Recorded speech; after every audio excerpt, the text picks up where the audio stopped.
What's a defining moment that changed the direction of your life? It could have been when I got shot. It could have been when I got busted. It could have been when What did you go in for?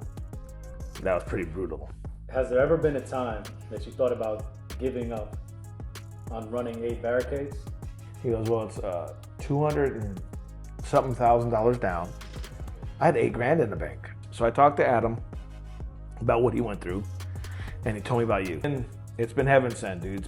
It's so easy. I want to say. Let me introduce you, brother. This is Jason Hayes with A Barricade out in Arizona.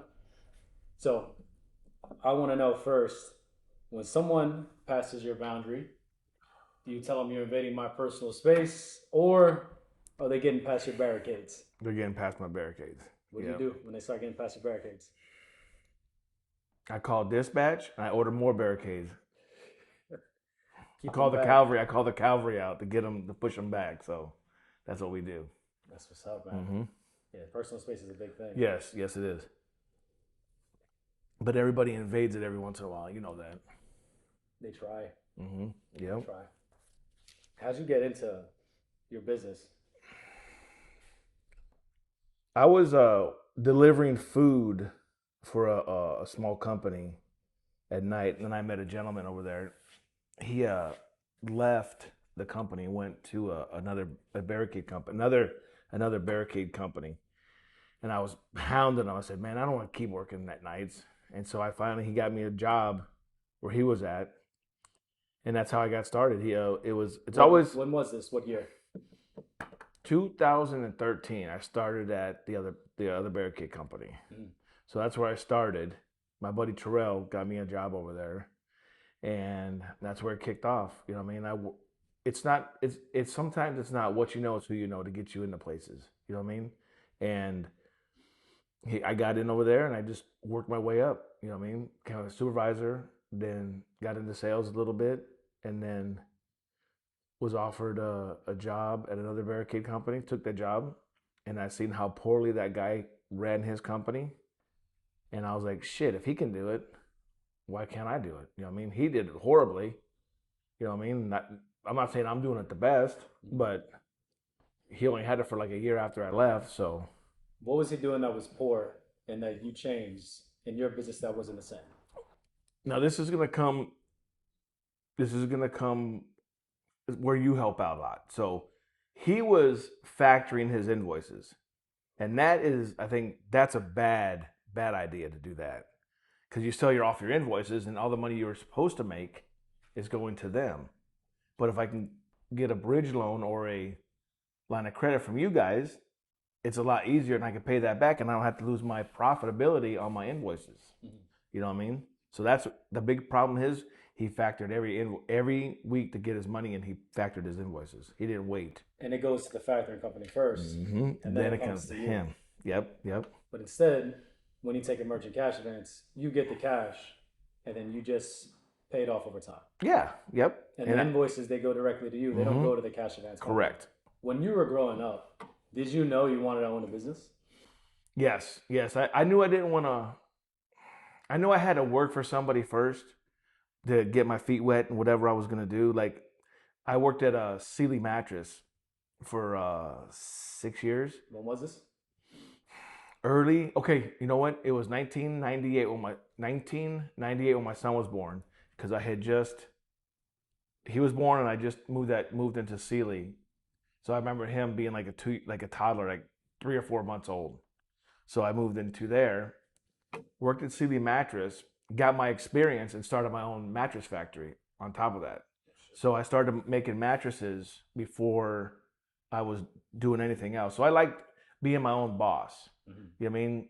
Not come and go. It's harder to be your own boss than anything, because everything's on your shoulders. It's not easy. If it was easy, everybody would do it. You know what I mean? So that's the problem. Everybody thinks it's easy. They see somebody doing it. Oh, that's easy. That's not easy. It's not easy. So I started at Sealy, learned everything to know about making a mattress, and then I took it out. I got fired. So at that point, I was like, I'm just gonna go buy me a couple machines and start off there. Started off making mattresses there. When you were going through your business, when you were 27, with the mattress company, what's something that really stuck with you? Like an experience that stuck with you, whether it's with clients or distributors, what's something that you carry? What stuck with me the most was you got to stick it out. You got to work hard. It's nothing's easy. You got to work hard at it. It's not gonna do it itself. You know what I mean? You have to put the work in. You have to put the work in to get what you need to get done. You can't just get it done and oh, by the way, it's everything's done for you guys. All right, thanks. I'll go pick up the check and go home. You got to work. You have to work. Nothing is easy. Nothing. I don't care what it is. Nothing is easy. There's no handouts. Nope. How did you work during that time? I worked my ass off. I was leaving my house like at 4 o'clock in the morning and not leaving till like 7 or 8 at night because I was constantly making mattresses and quilting. I even bought quilters that quilted the top panel stuff. I even bought 2 quilters and shoved them in a building similar to this and made mattresses out of a building like no bigger than this office. So now you're in barricades. Yes. Which is a niche. Yes. Why did you choose barricades? I seen how profitable it was. After leaving the first barricade company and going to the second one, and this A barricade being the third one, final stop, I seen what we could do. I seen the money. The profitability, how much you gotta spend some money up front to get your equipment and get your insurance and stuff. But after that, you can make pretty good money. So it was the money. Mm-hmm. It was the money. And then where else can you rent something out and get it back? I mean, every other thing is you get into a restaurant business, you just turning food, you know what I mean? Or you get into a sign business, you're just making signs and selling the signs. I'm in the business to where I can deliver to you, get paid for delivery, rent it to you, get paid to pick it up and bring it back. So everything is moving money, you know what I mean? So it was just I can rent it to you and bring it back. It goes out, comes back in. It comes out. And then it goes out in. Mm-hmm. It goes out again. Back in again. Mm-hmm. Yep. When you started A Barricades in 2018? Yes. How did you grow year after year? What did you do specifically, putting money back into the business so you know you're sticking around? Mm-hmm. Yep. Just growing, hiring the right guys, and just taking on more and more because it's like you said, it's a niche business. But when somebody gets a bad taste in your mouth, they'll go to another barricade company, and then they'll go to another one. You know what I mean? So they'll try them all out, and if you could get them to stick with you and take care of your customers, I think we have great customer service with my dispatch and our sales force and the ladies in the office helping out with invoices and our invoicing guys. I think we have a great service to give our customers. So that's another thing. Like I worked at those other barricades, they didn't give a great customer service. They didn't do that. How do you give a good customer service? What do you do that's differently than these other guys? Answer the emails quickly. Answer the customers' emails quickly. That's the biggest, from doing this for so long, that is the biggest pet peeve I hear. Nobody answered my email. Nobody got my email. You know what I mean? So you want to get it done and handled. So it's off your list. That's why I try to tell people, just handle it, get it off your list, and you don't got to worry about it. It's the expediency. Your clients are not waiting around. They know if they come to you, they're not going to wait 24, 48 hours. Correct. They're going to get a response quickly and get the job done. Mm-hmm. And plus, that opens it up for more clients because you already handled this problem. Mm-hmm. It's not delayed. Correct.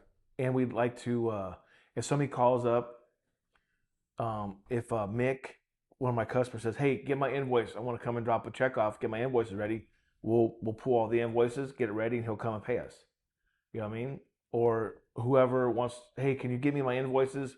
We'll help them out because they want to know what they spent on the job, so they know what they budget with their customer and they can get paid too.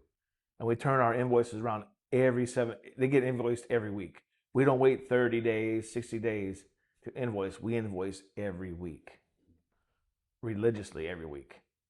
So they know what they're getting into. And then we try to do it to where when they come in on Monday, there it is. It's right there when they open up their emails.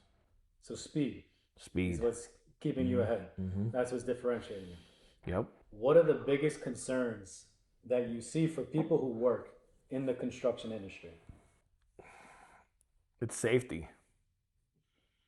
It's safety. It's having the proper PPE. It's letting look at. I've had a lot of we've had a lot of accidents in 2025.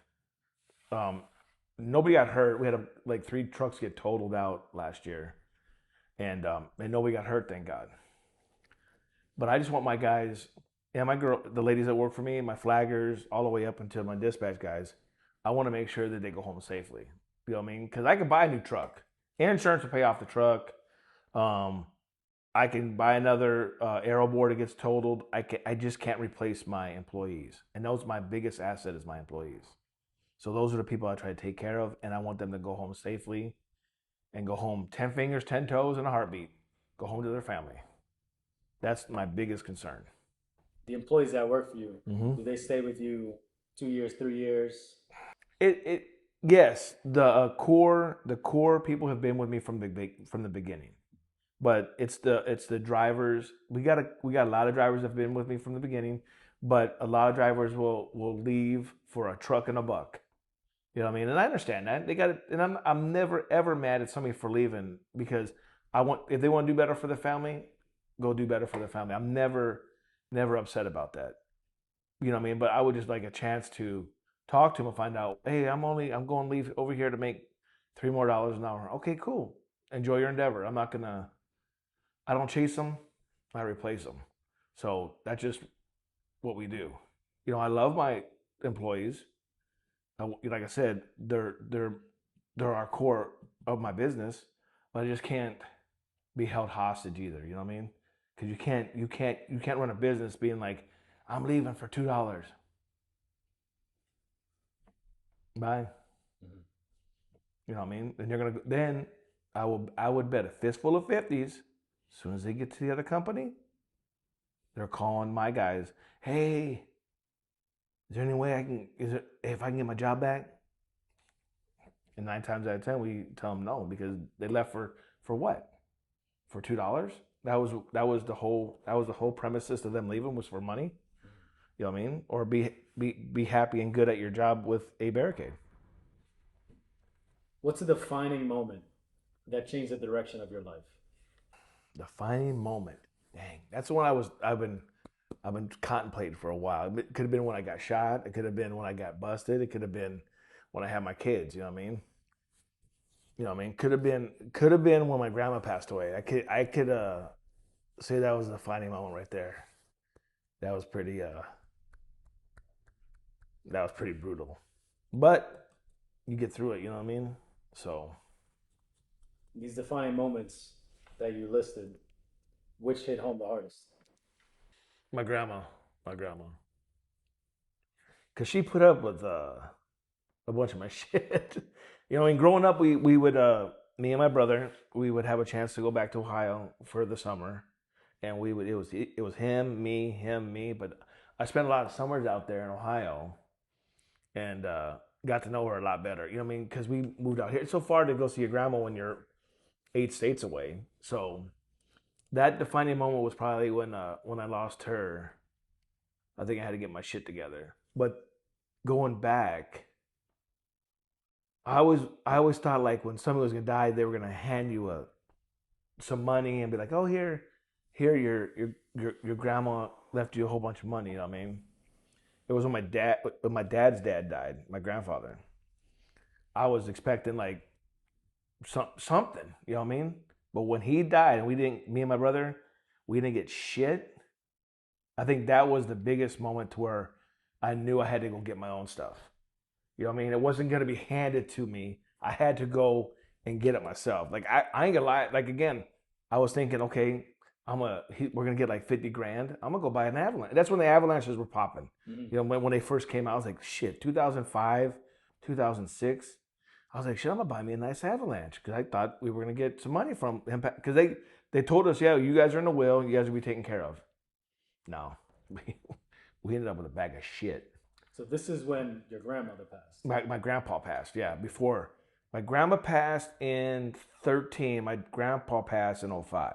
Okay. But I knew on 05, we weren't going to get I wasn't never going to get handed nothing. So I had to go get it myself. But when grandma died, I wasn't expecting anything. You already learned your lesson from 8 years ago. You're not going to get nothing. So I never was expecting anything. But when my grandpa died is when reality kicked in. You know what I mean? When you're younger, you're in your 20s, and reality kicks in, you're not getting shit, buddy. Go get it yourself. That's what a lot of people, I don't think, understand. Is that, like I said, it's not going to come to you. You have to go get it. You know what I mean? You're not going to wake up and be like, oh, there's $45,000 in my bank account today. Where'd that come from? No, you got to go get that $45,000. You have to earn it. You have to earn it. You know what I mean? It's not going to come for free. So you have to earn it. So when did you get the mindset shift of, instead of waiting for something to be handed, you have to go out there and earn it? I think I've always had that, but it just didn't kick in until I got older. You know what I mean? Until I got into my late 30s, into my 40s, I have to go get it. You got to hustle. You got to hustle and hustle and hustle every day. You have to. So I would think maybe I was a late bloomer, but when I got into my late 30s and I had to figure out I had to go get it myself, that's when I did it. What happened? I don't know if anything happened. When you get in trouble, I think that's when I got in trouble, around that time. I want to say 08 is when I got in trouble. So I think probably 2008 is when I figured out I couldn't just sell weed anymore. I had to get my shit together. So you're right. Now you're putting it together for me, like almost a therapist, but not a therapist. But yeah, so when I got in trouble, I think that's when I had to change directions and start going straight. You know what I mean? So yeah, probably 2008, 2009, and when I got out in 2010 is when I had to get my shit together. In 2008, what did you go in for? Marijuana possession for sale. Okay. So went in, did 181 days, then had to do 2 years probation, and then when I got out, I worked at a tiny little mattress factory because I had sold all my stuff before I got in trouble. I sold all my equipment to my buddy, and now he still has some of it. So he's still making mattresses now. He still has a nice little mattress factory right down the street. Yeah, he's doing really, really good. So I'm really proud of him. But he's every time I see him, Guillermo's like, Arpaio, because that's where I had to spend the time. Is he calls me Arpaio every time I call him Arpaio. So he gave me a chance when I got out of there. So I appreciate that, dude. When you went in, how did you not give up? Like this was just the end. You know what it was? Is when I walked out. When they posted my bail, and I walked out and I saw the kids and Deanna sitting in a car, and they were all pissed off at me. Or they weren't pissed off. She was pissed off, but the other kids are like sad that I wasn't. It's embarrassing a little bit. So I think that's when I knew I was like, I can't do that. Can't keep doing this dumb shit anymore. So seeing the kids and Deanna sitting there when I walked out of jail, because they waited for me to get out of jail. So I walked out of there, and I was like, fuck, this is embarrassing. So I said, I ain't doing this shit no more. That's it. Yeah, I think that's that day. And you know what? Everything bad happens to me in fucking January. Yes. What happened in January? I got shot in January. I got arrested both times in January. You got to go one by one. So you got shot in January. Yep. Why'd you get shot in January? I just in a bad position in a parking lot and got shot right here in the hand. Oh shoot. Yep. Mm-hmm. So I got shot in January. I've been arrested both times in January. And then why'd you get arrested? First time was having a gun. So he had a gun underneath the seat. I got in trouble. So I took the heat and got arrested in January. Elvis's birthday, matter of fact. So on January 8th, I got arrested. So you went to prison. Jail, not the prison. Yep. You got shot. Yep. How did you get to where you are today, where you own a company and you're no longer doing that? I want to say it's the Lord above, because at the end of the day, he knows all plans. You know what I mean? He knows whatever. It's already written down. Whatever I'm going to do, it's already done. The Lord above, whatever he has planned, is already planned. You know what I mean? I could drive out of here tonight, get ran over in the street. You know what I mean? And that'd be it. But he has a plan for everybody. He has a plan for all of us. So I think it's his plan at the end of the day. You know what I mean? He could have put me under a long time ago if he wanted to, but he hasn't. So I want to say it's him and him only. By the grace of God, I'm still here. So I want to say, and upbringing with my mom going to church and my grandma going to church and stuff like that. So it was a lot of that stuff. You think there's a reason he's keeping you here? Yeah, but I don't know what it is, and I keep trying to. So I'll carpool with my daughter on the way into work, and I'm like, fuck, what is it? Is it to see her kids? Is it to walk her down the aisle? I don't know what it is, and I don't want to keep trying to guess, because then that puts a fucking limit on what's going to go on in my life. So I don't know why he's kept me here for this long. You know what I mean? I thought it was to see my granddaughters born, but they've been born. They're already getting older already, so it's not that. You know what I mean? I don't know what it is. I don't want it. I just I don't know what it is. But he's got me here for a reason. I don't know what it is yet, but we'll figure it out. I'll find out someday. And that's faith. That's what faith is. Yes, that's what faith is. 100%. Were you always a believer in God, or did this happen later down the line? I always believed in God. Always believed in God. Always believed in God. Grandma's house was right next to our church, so there was a pathway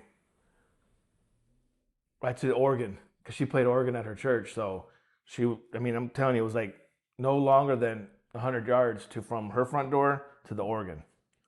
So that's where I went to church all the time. And then we got involved in a couple churches out here. And then now I've been at the Vineyard Church for over 20, it's going into 26 years, the same church. Yeah. We became members in 2000 or 2004. I forget which one it was. Maybe 2004. So 22 years, sorry, not 26, 22 years. So we've been going there for a while. So what are traits that you have that got you in trouble in your younger years that are now beneficial to you as a business owner? My mouth. There's no gray area with me. Either you hate me or you love me. You know what I mean? There's not like, Jason's a cool ass dude, whatever, fuck that dude. It's either you love me or you hate me. Because I try to be, what sucks for me is I feel like, and everybody will tell you this, if you meet him, he's a nice guy, And I get taken advantage of a lot. So then I got to have other people come in and clean up my mess. You know what I mean? It's either Deanna cleaning up my mess, my mom cleaning up my mess, my brother cleaning up my mess, Mondo cleaning up my mess.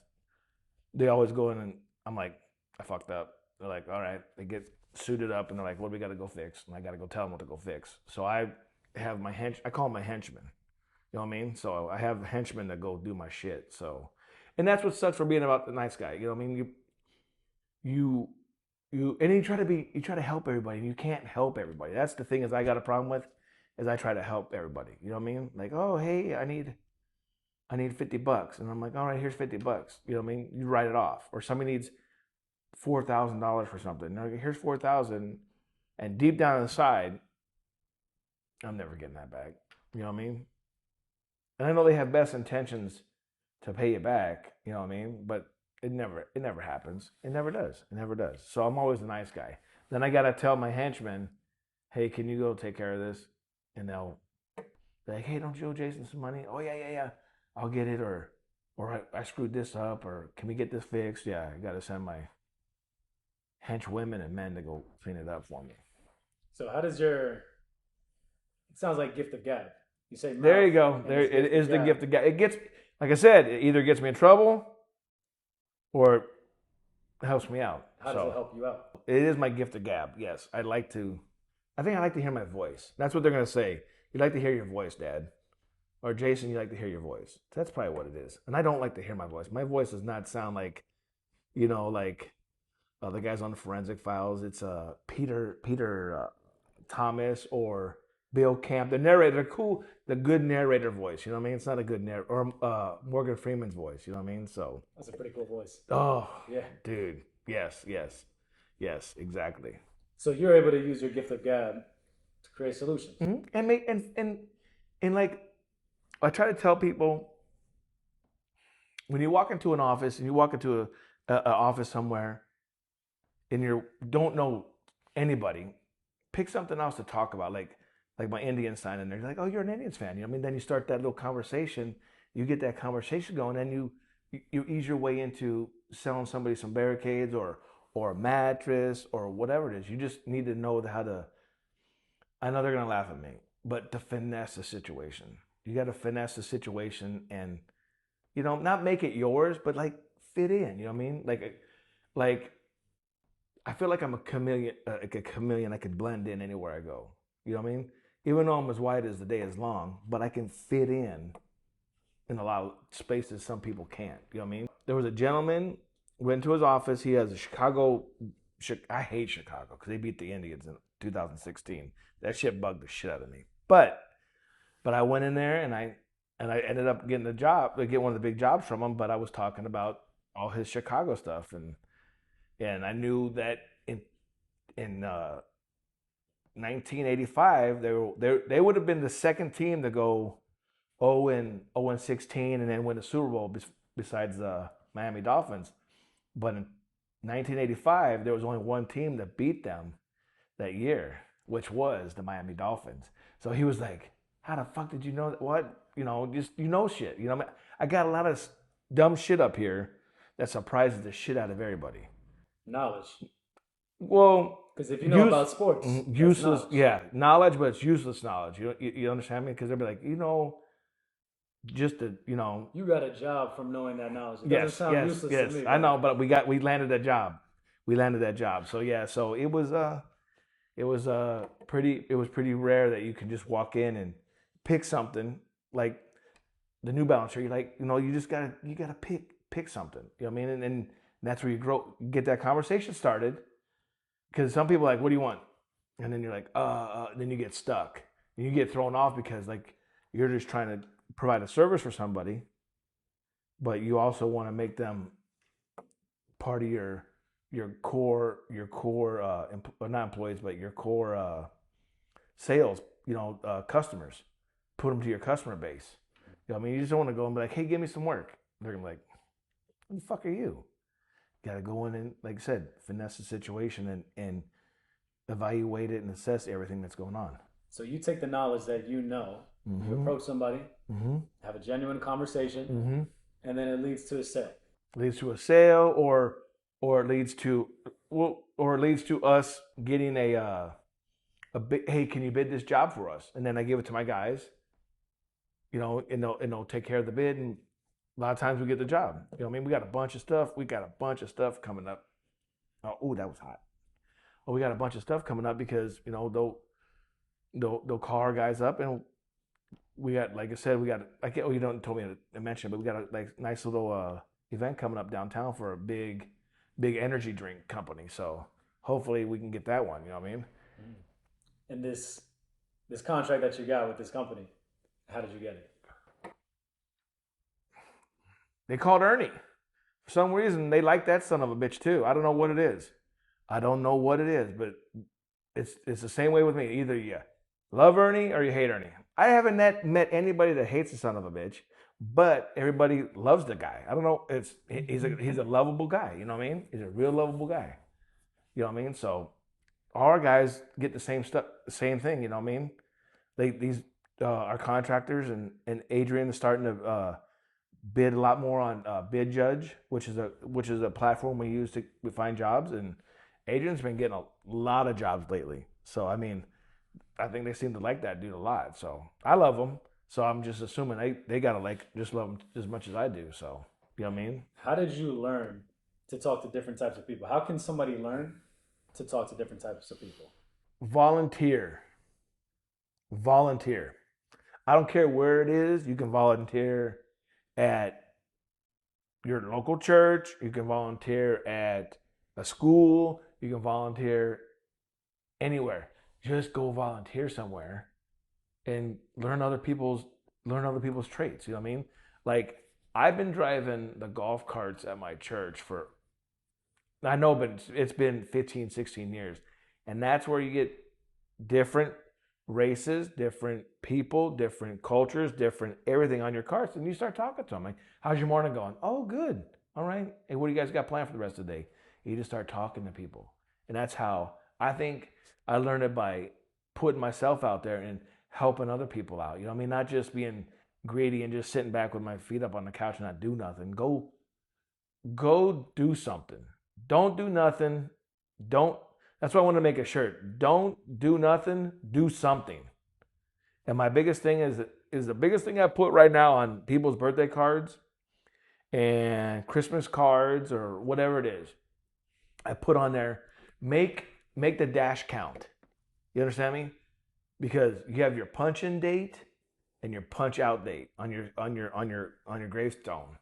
And there's that little dash in the middle. That's your life. That is your life right there. And that's what you come down to is that little dash. You're like, what the fuck did I accomplish? A dash? So I tell everybody, make your dash count.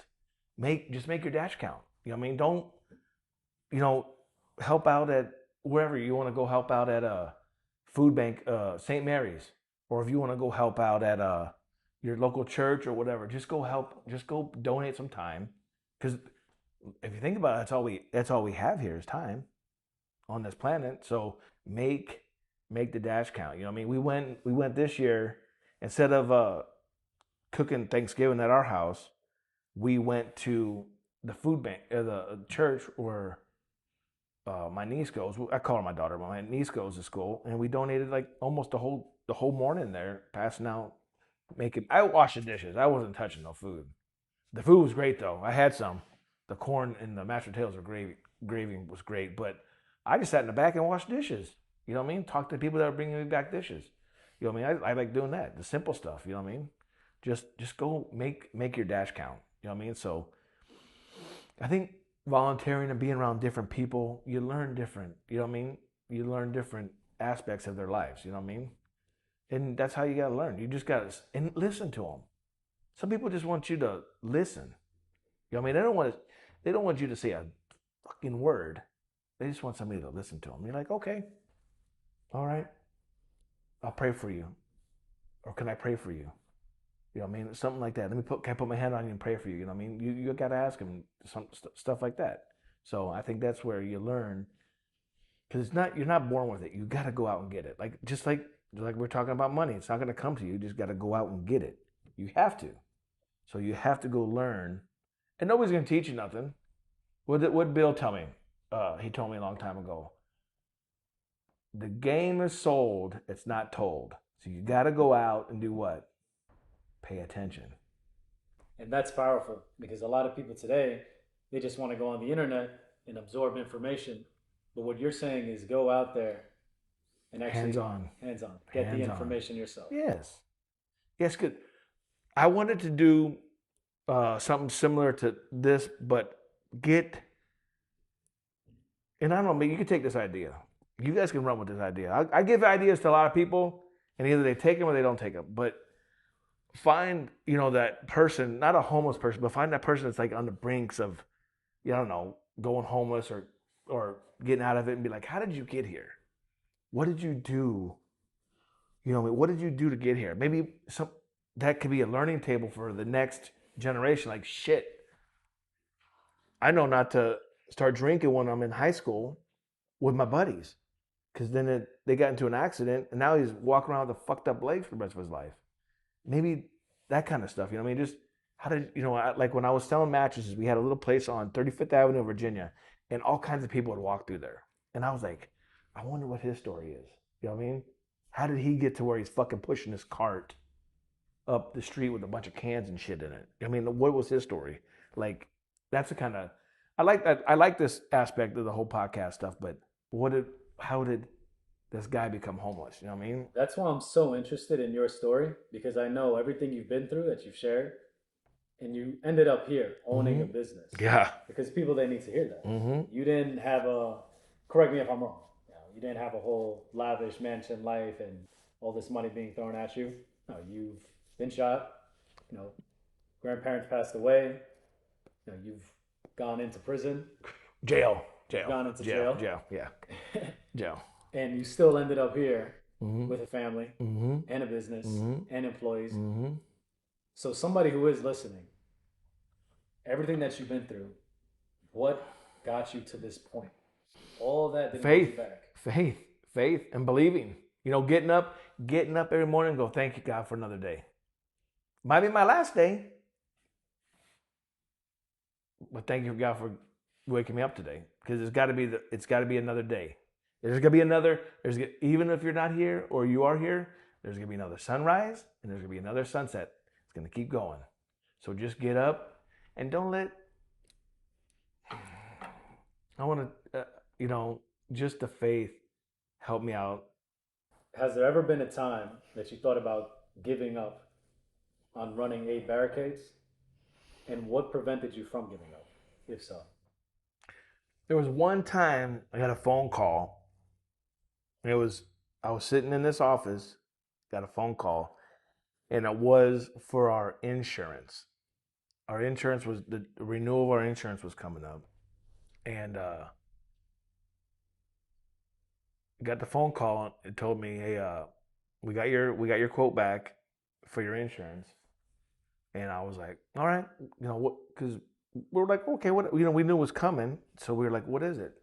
He goes, "Well, it's $200 and something $1,000 down for the premium, and then you can start your payments of like $75,000 a month." And I was like,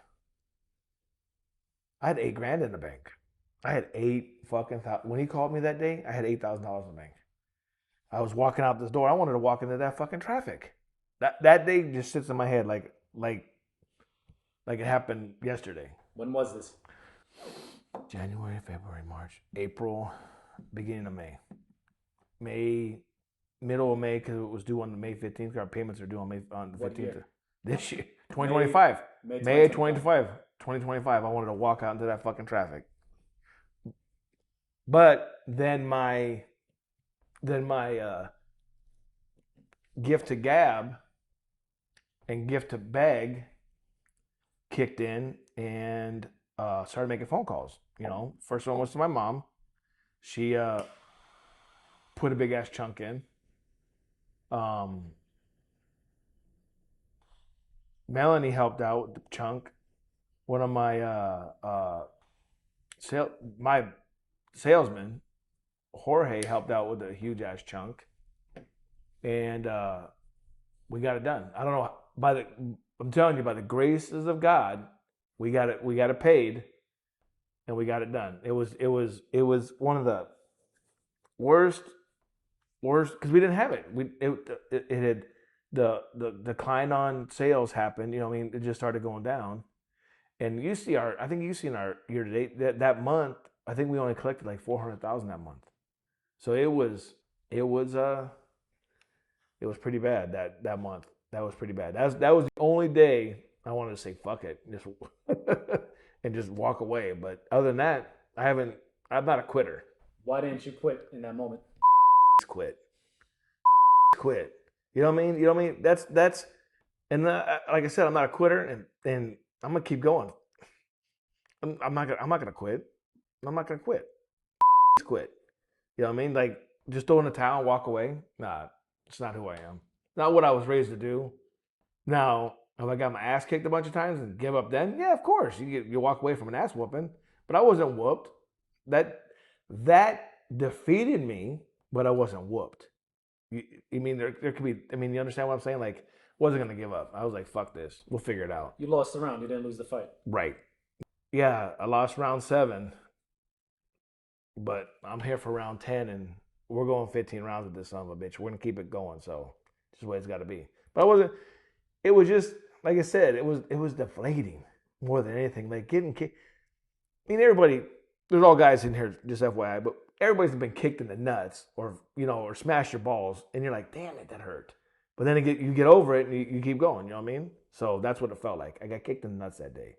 But yeah, I was I was very deflated that day. But with the people around me and my core people, and like I said, either they hate me or they love me. So hopefully they love me more than they hate me, and we all pulled it together and got it done. You know what I mean? So and having a good a good family that you could talk to too. You know what I mean? So that helps out too. So People that believe in you, support you. How important is that? very important. And I'm not talking your biological family. I'm talking about just your it could be your work family, it could be your house family, it could be your church family. It's all the families you got. You don't have just one family. There's people that like love you everywhere. You know what I mean? So, and that's the one thing I do tell people when I get to know you. You'll probably hear it soon. You know what I mean? All right, Rick, love you. And you know how you say peace? I tell everybody I love you. All right, bye. Because it's easier to love somebody than it is to be like, fuck that guy. I hate that son of a bitch. Because that hating people takes up too much time, dude. It takes too much time in your life, dude. So I try to say, and that's one thing I've been adopting in the last couple of years. All right, love you. And they're like, motherfucker, what? Who's talking to? You know what I mean? Like, all right, love you, bye. You know what I mean? Just because it's easier to love, and somebody you might say that to, be like, shit, somebody does love me. You know what I mean? I don't want to go and walk into traffic like Jason wanted to do, but you mean, all right, love you. See you later. Peace. All right, cool. And you just keep, it's easier to love somebody than it is to hate somebody. Mm-hmm. And that's the thing I think a lot of people need to understand. Like, I hate that son of a bitch because he's doing good. Why? Why? Or you hate that son of a bitch because he's got all this other nice shit. But why? Go get it. Go get it yourself. You know what I mean? So that's not. We're in the world right now. Anything's possible. You know what I mean? Shit, you can even fake it with AI. You can like all these cars I got, all these girls and money I got with AI, and it'd be like sit on the internet. You can do anything. How were you introduced to the merchant cash advance industry? My friend Adam, I was talking to him about something. And he was like, "Hey, I wish I would have known about Rick." I was like, because I was asking him about the guy that gave me that very bad news on the phone that one day. He's like, "Hey, you should file Chapter 11," and I was like, "Chapter 11? Yeah, redo all your shit." And I was like, "Oh," and then I was like, "Okay, let me talk to Adam because he went through the same shit." And I was talking to him. He goes, "Don't do it. It's a pain in the ass." And I was thinking like, what's my biggest fucking bill? If I file Chapter 11, my biggest bill is $89,000 fucking insurance payment every month. That's the only huge bill I got. You know what I mean? I don't have I got little truck payments that come out every other week. You know what I mean? It's not gonna kill me. But my biggest bill is payroll and insurance. And I was like, I would file bankruptcy on or Chapter 11 on insurance. I still got to pay it. So that doesn't make no sense. So I talked to Adam about what he went through, and he told me about you. And I was like, whatever. And I think you reached out to me, or I might have called you. I don't know how it went, but I think you might have reached out to me. So Adam put us in a group chat. Yes, that's what it was. And then I gave you a call. Yes. And I was skeptical at first, but then you weren't like some of these other catch or other people. They'll call me and be like, "Hey, Jason, I got 300,000 for you." I'm like, oh, "Okay, what's the catch?" And they're like, "Oh, you got to pay $19,000 a week for like 85 fucking weeks." I'm like, start doing the math, and you're looking at it like, what the fuck? I'm gonna pay you back 700,000? There's no way. I won't do that. But he told me if I knew about Rick before I went through the situation I went through, it would have helped me out a lot better. So then that's where the conversation came up, and it has helped us. It's helped me shit four or five times already. You know what I mean? And it's not to where it's hindering me paying you back either, because it's not because I've other loans. I talked to you about it before. You know what I mean? The cash loans from my old acquaintances where that interest was just fucking unbearable. You know what I mean? So with you, it's what do you mean the insurance? The interest? Interest. Yeah, the interest has been unbearable. Sorry, the interest has been unbearable. You know what I mean? And we're like, fuck, man, 40 grand cost me 50 grand in 30 days. You know what I mean? I had to pay 10 grand on top of the 40 grand I borrowed. You know what I mean? But no, it's been It's been heaven sent, dude. It's been your business has helped us out a lot. And what you've been describing, because this is something new that we started doing, it's the credit line you've been using, where you take it and then in 1 week or 2 weeks you pay it back with the lower interest. Correct. How has that been helping you out compared to the huge interest amount? Like You 10 grand in have 30 days. you have no idea. It's helped us out a lot. You know what I mean? It's helped us out a lot. It's like I said, it bridges that waiting for one of our customers to send us a check because they're going through the motions of reviewing our invoices because we're on 30-day terms with all of our customers. Sometimes it takes 45 to 60, and that's where you guys come in and help me out. You know what I mean? Bridge that 2-week period to where, okay, cool, money came in, it's going right back out. So you know what I mean? So it's been beneficial for us as a small company. We're not huge, but as a small company, even the 20 or 30 grand, that helps out a lot. That pays, if we have $100,000 payroll, hey Rick, what's going on? Can I borrow $20? Yeah, I'll sell it to you right now. No, son of a bitch, the real $20. Oh yeah, I got you. Send me over the paperwork, and then we send it over, and it's so easy. I want to say thank you because it's easy. It's easy. It's no bullshit. It's easy. If I didn't have all my paperwork together and it looked like shit, I would understand. You would be like, I can't help you, Jason. But having your paperwork and having all your documents and having all your stuff available for them to look at, yeah. And it's not a lot of paperwork. It's not. It's just basically your bank statements, and they help you out. So, how quick is the process? When you give me a call, how quick is the money in your account? 24, 12, same day. It all depends on. It all depends on when I catch him. You know what I mean? Where he's at, or if he's busy, he'll get back to me. If he's in meetings, might take longer. He's a busy man, but it's never taken more than 24 hours ever. It's been same day. Like, hey, can we get a 40? And you're like, yeah, send over your stuff. Boom, 40 was there the same day. So it's helped us out. You know what I mean? And it like I said, if you got your shit together, he's your man. This company will take care of you. Appreciate that, man.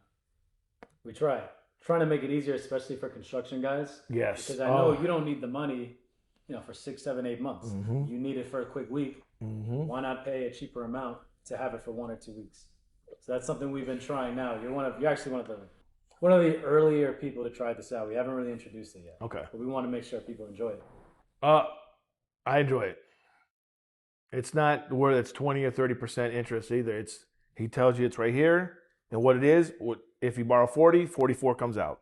They're not taking their commission off your 40, and they're not charging you another $2,000 for interest on top of the 44. It's what he says it is. It's never been anything different. It's always what you said. Hey, you're borrowing 25, 2750 is coming out in 2 weeks. All right, cool.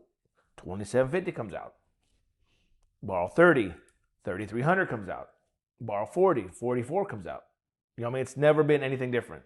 It's been 100% with these guys. So I like it. You know what I mean? In the long run, am I paying interest? Yes. But I'm also keeping our business flowing. You understand me? There's a bunch of shit in the river. You know what I mean? When the water's high, you flow right over it. When the water goes down and all the shit you hit underneath it with your boat, it's rocky. You know what I mean? When it's smooth sailing, nobody's bitching and moaning. But when it's rocky, everybody's bitching. You know what I mean? So it helps us get the water up and it starts smooth sailing again. So I enjoy it. Good stuff. That's actually really good to hear, man. So with everything that you've been through, a young man who wants to start a business, what would you tell them once they start their company not to give up? Pay attention to everything. Don't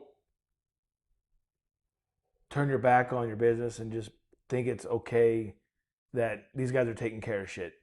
Keep your fingers on the pulse of everything. I don't care what it is, if it's in construction or food or whatever it is. Just keep your fingers on the pulse. As soon as you walk away, and I walked away a couple times and just let it ride, and that's when shit happens bad. You know what I mean?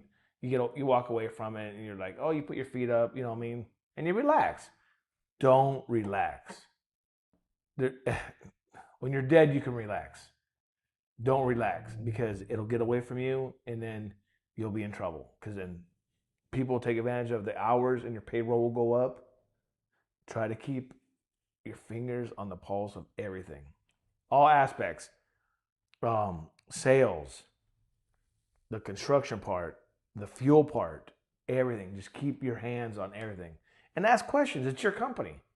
Ask, hey, Rick, how's the fuel usage this month? Oh, we're up a little bit, but it's not to where it's too bad. Or Melanie, how are we looking on payroll? Or Leani, what's the invoices looking like? Just ask questions. It's your company. Ask questions. Don't sit there and be like, okay, everybody's doing their job and expect it because you're gonna get somebody that ain't gonna do their fucking job. You know what I mean? And then you're gonna be like, hey, how come this went to shit? And like, I don't know. You weren't here. You know what I mean? You're like, what the fuck? I gotta babysit all you guys? Well, you weren't here. You know what I mean? It happens. You know what I mean? Just be present in your business. I mean, whatever it is. If, like I said, like if you're throwing in asphalt, be present on the jobs. Go to the jobs. I go some of the jobs. I mean, too bad we didn't have, come on a week. We could take you to a couple of jobs. You can record what, my guys do and stuff like that. It's nothing crazy, but you can check it out and see what they do. You know what I mean? And how playing adult Frogger, like the arcade game over there, they're in the street playing adult Frogger. My daughter's out there with me now too, so she's in the streets with me too. So it's adult Frogger now, and she's understanding what I mean by adult Frogger. You got to watch your back in the streets because 9 times out of 10 they're doing this shit down the road. Beep beep beep.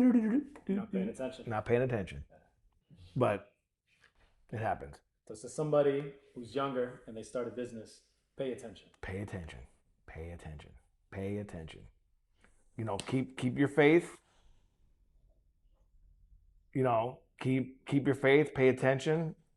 And when you get money, don't go fuck it off. Save it. You know what I mean? Save it. Spend it on making your business bigger. You know what I mean? Spend it on expanding your business. You know what I mean? And then if you get into a pickle, hit Rick up. He'll take care of you. You know what I mean? Get you out of the pickle, and then when your billables come in, you're flying straight again. So I would pay attention. Thank you, brother. Jason. Appreciate it. Thank you. Yep. Thank you.